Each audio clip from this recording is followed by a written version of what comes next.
All right, so I'm switching out the locks on my GIVI top boxes. Just gonna show you real quick what you need to do. Let's get into This it. is my 37-liter GIVI box. Initially, it's gonna look like this. You're gonna have your locking mechanism out here. You're gonna go inside, remove those screws. It's gonna be 4 screws. You're gonna remove that. The locking mechanism is gonna come off. There's gonna be some grease in there. That's what it will look like. You got the R with the R. Just make sure you remember the order. I went ahead and removed the nut from there, and then you're able to pull out your core right there. Don't take out the key because all the little slots will come out.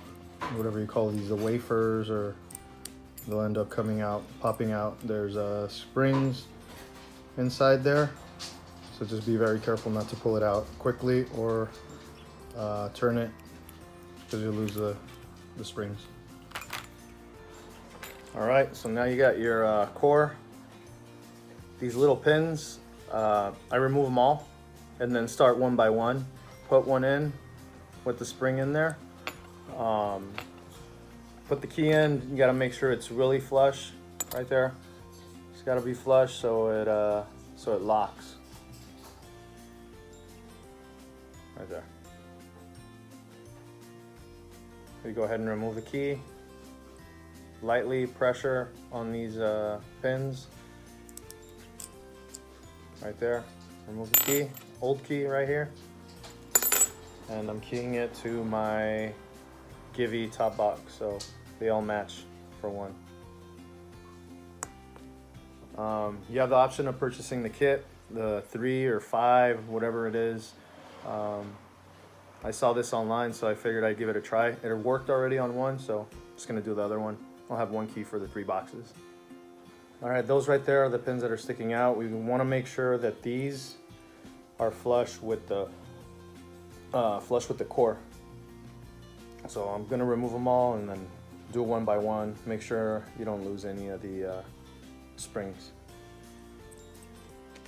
All right, so you got your core with the key. I'll hold the top and the bottom lightly. Push out, pull out, right there. Small screwdriver. You're gonna go in and lift. Once again.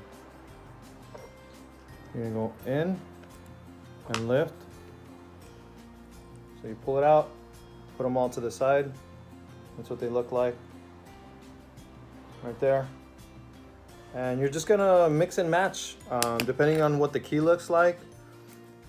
There's little teeth right there, so just look at the little tabs, and then you'll be able to notice where the teeth land. So,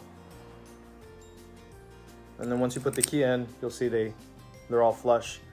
What you want to do is, if some of them are sticking out, you're gonna want to pull those out and put them in a different slot. So there you go. That's it right there. Now I got 3 cases with the same key. All right, just gonna pan down for this. So now that you got your core set to the key, make sure this is lined up with the metal bracket here, or the metal mechanism. There's an R and an R right there, so just make sure they're both facing the same direction. You're gonna grab your core with the key inside, and you're gonna stick it in. Boom. Make sure you don't lose that.